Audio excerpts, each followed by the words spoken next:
Thank you so much, Dan. So far, this has been a great program. I'll try not to diminish it with anything I'm about to say, but after hearing all that about me, you can see why I'm rarely invited to speak in Washington anymore. I seem, based on how I've been described, to be a federalist. We'll see. Perhaps there's room for me among the libertarians at Cato. In any event, I want to thank Josh and Nancy, and thank you all from being here. And let me state where I stand clearly from the outset. I am very much in favor of free trade. This means I'm in favor of both exports and imports. You see why I'm not running for office again? I'm also very much in favor of free investment. This means I'm in favor of both outbound investment and inbound investment. Ditto on the office seeking. I'm also very much opposed to protectionism in both trade and investment. Certainly, protectionism hinders business, and I work closely with many businesses all over the world. And it's right for businesses to be concerned about profits and jobs and the futures of their employees, their workers, their shareholders. All that is perfectly justified. And I work against protectionism for those reasons. But there are transcending reasons why we should be concerned about protectionism in all its guises, including investment protectionism. The reason is this. Free trade and free investment multiply our opportunities for freedom worldwide.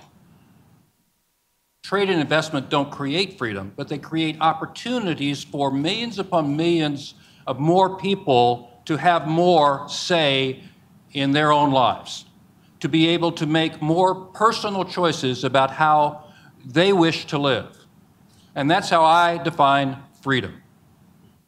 Those are the stakes. So if we ask, why should we be concerned about investment protectionism, that's the reason. Because it shrinks our chances for freedom here in America and everywhere around the world. This is why Josh's work is important. This is why Nancy's work is important. This is why it's important that we care that investment protectionism is rising. And this is why we need to pay as much attention to investment policy as we pay to trade policy. My own prediction, as someone who has judged more international trade disputes than I can remember, is that we're going to see far more international investment disputes in the future than we'll see trade disputes. And believe me, we'll see plenty of trade disputes. And one of the challenges we face is that we don't have the rules in place or the system in place to deal with investment disputes that we have already in place to deal with trade disputes through the WTO. 10 years ago, only 2% of the investment measures that were being applied newly by countries around the world were restrictions on investment. Today, 32% of the new investment measures that are being applied worldwide are restrictions on investment. They are deliberalizing. And it's not what you think. It's not just all those developing countries restricting our investments overseas. Most of these new measures restricting investment are being applied by developed countries, by the United States, Europe, and other developed countries. Also, we no longer live in the stereotypical north-south world in which we lived years ago, or at least thought we lived, in terms of investment. We now live in a world in which developing countries and transitional countries are major players in international investment. 52% of all of the inbound investment is coming into developing countries nowadays. Furthermore, developing countries are major players increasingly in making investments overseas themselves. Outbound investment by developing and transitional countries increased 21% last year. What this means is that there is an emerging convergence between developed and developing countries alike in the need to do something more to protect investors and investments worldwide. And this creates an opportunity for more of the rules we need in order to protect investment and in order to prevent the loss of the freedom that can come from more investment throughout the world. This is why the International Chamber of Commerce and its national committee, the United States Council for International Business, have focused recently on trying to revise the ICC's guidelines for international investment. These, of course, are guidelines. They're not rules. They're principles. They're not binding on anyone.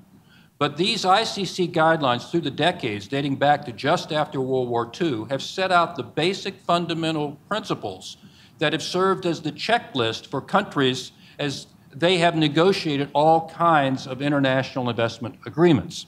And these guidelines establish the basic principles that Josh set out earlier that have animated the United States in its negotiations and the Europeans in their negotiations and other countries as well.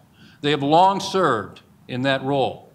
Yet these guidelines were last revised 40 years ago. We have now completed an effort to revise them for the first time in 4 decades. We did so through a global effort that included thousands upon thousands of internationally minded companies in the 120 national committees of the International Chamber of Commerce. From that effort, collecting their views, soliciting their ideas, building a consensus on what kind of an agreement they have about what the international business community would like to see, we have now revised these guidelines and brought them into the 21st century. That's what we announced in Doha. You can find these guidelines on the ICC's website, free for all to download, free for all to peruse. What's new in these guidelines? Much is new. Much is new.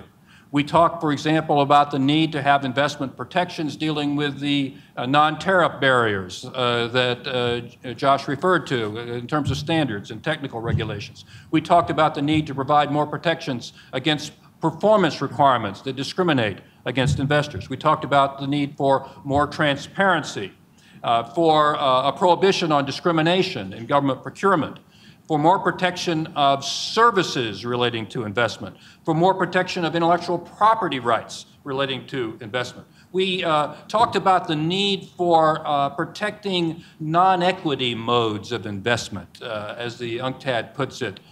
Here we're talking about efforts to make investments without actually purchasing an ownership interest through franchising, distribution, or other manufacturing contracts.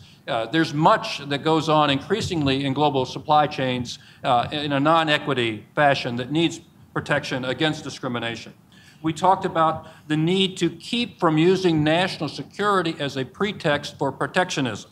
We talked about the need for having investor-state dispute settlement provisions, such as we have in Chapter 11 of the NAFTA, in international investment agreements. We talked about the need to make certain that we provide for technology transfer, but provide for it in a voluntary way that balances the competing equities, the competing interests in both innovation and the dissemination of new technologies, a vital issue for the future. We talked about the need to prevent corruption that inhibits and frustrates and taints investment. We talked about the need to ensure competitive neutrality in state-owned enterprises. Again, another issue that is reflected to some extent in the new model bilateral investment treaty and is already on the table in the Trans-Pacific Partnership negotiations, just to cite one. And here I want to pause and mention 2 particular issues that fly in the face, perhaps, of the stereotypes that many people have about business in the international business community. There are new chapters in these guidelines, guidelines of the business community ourselves on corporate social responsibility and on sustainability, entire chapters. This is nothing that has been imposed on the business community worldwide. These guidelines have been proposed by the business community. These are things that the business community itself wants in terms of investment. Business realizes that corporate social responsibility must be a part of any investment. And business realizes further that the only kind of growth that's going to last is growth that is sustainable. We will not create any new jobs on a dead planet. So there is much here in these guidelines that goes beyond even what we're seeing in the model investment agreement as revised by the United States or in the European efforts that are occurring simultaneously. These guidelines point the way forward, and we're hopeful that they will be useful to the governments of the world, the investors of the world, to hosts of investment, to countries making investments, as they continue to grapple with this growing global concern. And here I'll conclude by just sharing with you the scope of this concern in terms of how we deal with it. We have a world trading system that is still inadequate, and that, worse, is very much an impasse right now. But we have in that world trading system rules that cover more than 96% of all world commerce, and do so successfully just about every day in just about every part of the world. In investment, we're far behind that. Here's what we have in investment right now, and I didn't count these up myself. UNCTAD did, and this is what they found. We have, at this point, about 6,100 international investment agreements worldwide, including about 2,800 bilateral investment treaties. The rest are free trade agreements with investment chapters and other analogous agreements. That's a lot of agreements. But altogether, these agreements cover only about 2/3 of all the existing stock in the world of foreign direct investment. And as we've already seen today, they don't cover at all a lot of the countries and a lot of the bilateral investment between countries in the growing parts of the world. UNCTAD did a calculation. They asked, how many more such international investment agreements, bilateral investment treaties and the like, will we need to cover that remaining 1/3 of the existing stock of foreign direct investment?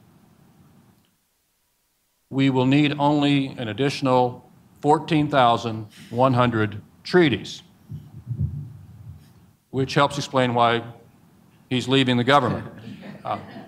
Now, we need to get to work, and I'm pleased that we finally have a model bilateral investment treaty here in the United States. The hard part is over. The Americans have decided amongst ourselves what we want. Now all we have to do is negotiate with other countries.